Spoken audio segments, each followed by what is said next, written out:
విపరీతమైన వేసవి ఎంత వేసవిందంటే మనకు కనీసము మనిషి బయట రాని పరిస్థితి, ఇంకా మూగ ప్రాణుల పరిస్థితి ఎలాంటో ఒకసారి ఆలోచన చేసుకోండి. శ్రీ వినాయక పౌర్ణమి మందిరంలో మనము ఈ బహత్తరమైన పుణ్యకార్యానికి శ్రీకారం చుట్టడం జరిగింది. నిన్నటి దినం అంటే దూరు మండలం ఏకోపాది గ్రామం దగ్గర ఉన్నంలో కనీసం అంటే కొన్ని వందల అక్కడ మూగ ప్రాణులు కోతులు ఉన్నాయి. ఇవి చాలా రైతుల పొలాలకు పోయి అంటే వేసికి తట్టుకోలేక రైతుల పొలాలు వాటర్ కోసం పోతుంటే రైతులు కొట్టడము, అవి రోడ్డు మీద చనిపోవడం జరుగుతున్నాయి.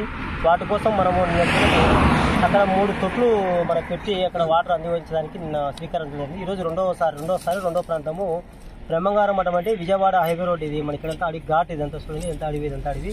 చాలా కోతులు అన్నీ అంటే పల్లెలో ఈ కోతులను పడకొచ్చి ఇక్కడ వదిలిపెడతారు. ఇవన్నీ ఇవి ఆహారం కోసం రోడ్డు మీదకి వచ్చి రోడ్డు వారకు ఉంటాయి, కానీ ఆహారం అందిస్తారు. కానీ వాటికి నీటి ఎద్దడితో దాహం తీరక చాలా చనిపోవడం జరుగుతుంది. కనీసం ఈ వేసవిలో కొంత దానికి దప్పికి తీర్చిన ఆలోచనతో మనం ఈరోజు మన శ్రీ వినాయక పోలీస్ కేంద్రంలో మన 6 తొట్లు ఇక్కడ 6 తొట్లు పెట్టి పెట్టడం జరిగింది. చూడండి, ఈ తొట్లు పెట్టి ఒక్కొక్క తొట్టులో దగ్గర 40 లీటర్ల వాటర్ ఇక్కడ మనం పెట్టడం జరుగుతుంది.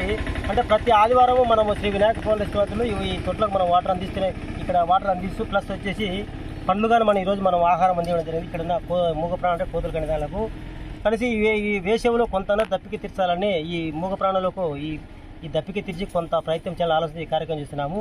శ్రీ వినాయక పోలీస్ ఆపర్చునిటీ ఎవరైనా సరే ఇక్కడ చూసే మిత్రులు, ఎవరైనా ప్రజలు, రైతులు ఇక్కడ డౌన్ పోయేటోళ్ళందరూ మీ దగ్గర వాటర్ మిగులుతగిన ఈ తొట్లలో వేయడం వల్ల అవి సుడి దప్పికి తీర్చుకొని సేదరేయడానికి అవకాశం ఉంటుంది. ఎందుకంటే ఆ రోడ్డు మీద పోయి చనిపోవు. కావున దయచేసి ప్రతి ఒక్కరు ఈ అవకాశం సద్వినియోగం చేసుకొని మీకు అవకాశం ఉన్నప్పుడు ఈ వాటర్ దీంట్లో పోసి అందించాల్సి కోరుతున్నాము.